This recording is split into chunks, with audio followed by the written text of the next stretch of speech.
we're going to go back in time. What matters most? What was it about that project that really drew you and you're most proud of?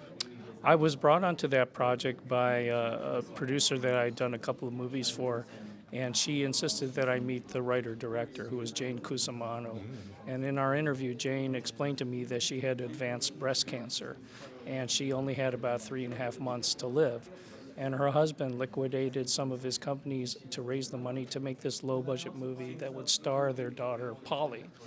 And she asked me if I would come to Texas, to Vega, Texas, to shoot the movie because the producer told her that I would keep the movie going on those chemotherapy days when she would be very disoriented.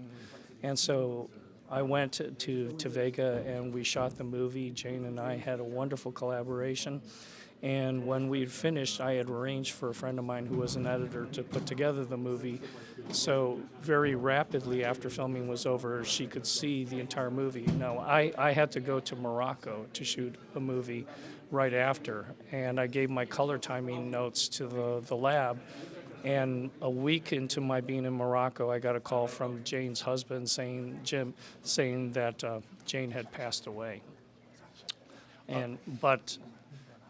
But 3 days before she passed away, she was able to sit in the lab and watch the entire movie from beginning to end. And she told Jim, "Tell Michael thank you." Is there anyone scene that really you're most proud of? Something for our students maybe to kind of like take a look at from that? No, I mean, it was mostly about the experience of making the movie and shooting the movie because Jim and Jane were not professional filmmakers.